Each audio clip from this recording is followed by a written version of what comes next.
Hai Sobat Seekers, buat kamu yang sedang ingin mendapatkan pekerjaan, ada baiknya kamu memahami atau mempelajari tentang aktivitas rekrutmen di suatu perusahaan. Penasaran kan tentang aktivitas rekrutmen di suatu perusahaan? Bersama saya Vicky, kali ini kita akan membahas tentang aktivitas rekrutmen di suatu perusahaan di video ini. Yuk, mari kita bahas.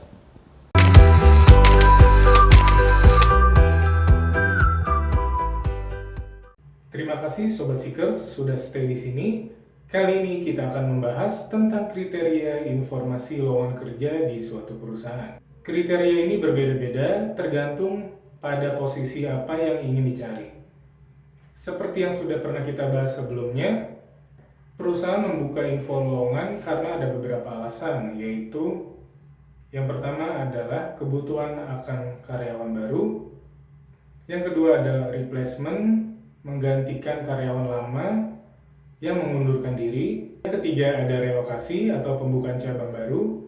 Yang keempat ada kebutuhan akan regenerasi karyawan baru.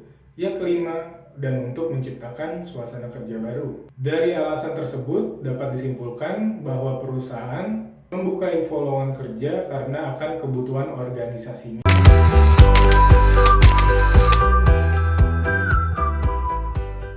Biasanya perusahaan membuka info lowongan kerja. Ada beberapa kriteria yang harus menjadi bahan pertimbangan, yaitu adalah yang pertama ada usia, jenis kelamin, latar belakang pendidikan, pengalaman kerja, dan lokasi penempatan kerja.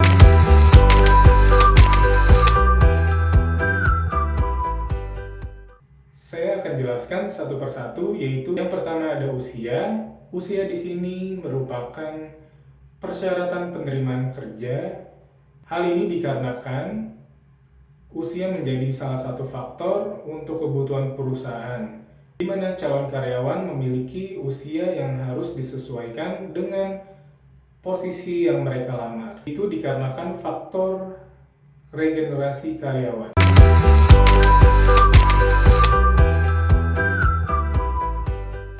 Yang kedua, ada jenis kelamin, di mana jenis kelamin ini menjadi syarat penerimaan karyawan, yaitu karena di setiap perusahaan pasti memiliki kebutuhan akan tenaga kerja.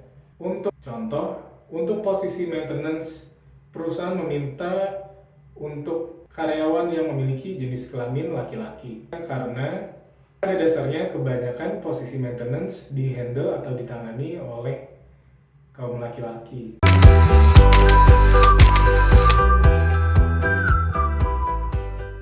Yang ketiga yaitu ada latar belakang pendidikan.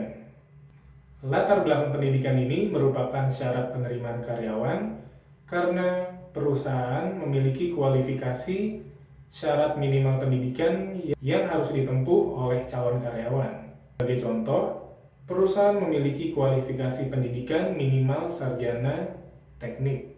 Secara otomatis yang harus dimiliki oleh para pelamar yaitu adalah sarjana teknik.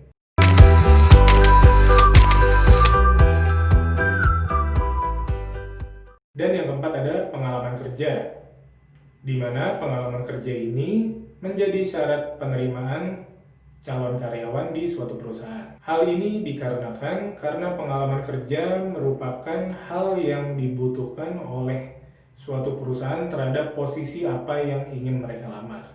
Untuk contoh, posisi finance membutuhkan pengalaman setidaknya 1 tahun atau 2 tahun bagi calon karyawan. Diharapkan bagi calon karyawan memiliki persyaratan yang diminta oleh perusahaan.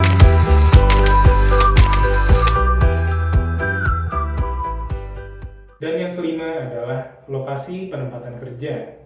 Lokasi penempatan kerja di sini yaitu adalah lokasi antara penempatan kerja dengan domisili calon karyawan yang dekat atau jauh dari perusahaan. Hal ini menjadi suatu pertimbangan bagi calon karyawan untuk melamar pekerjaan dikarenakan karena ada beberapa hal, yaitu lokasi penempatan kerja yang jauh atau lokasi penempatan kerja yang dekat, atau tidak bisa jauh dari keluarga.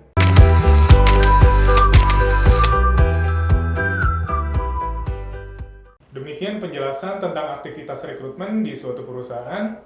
Semoga Sobat Seekers sukses dan cepat mendapatkan pekerjaan yang kalian inginkan. Bila ada pertanyaan, silakan tinggalkan komentar di bawah ini. Salam sukses, sahabat Seekers!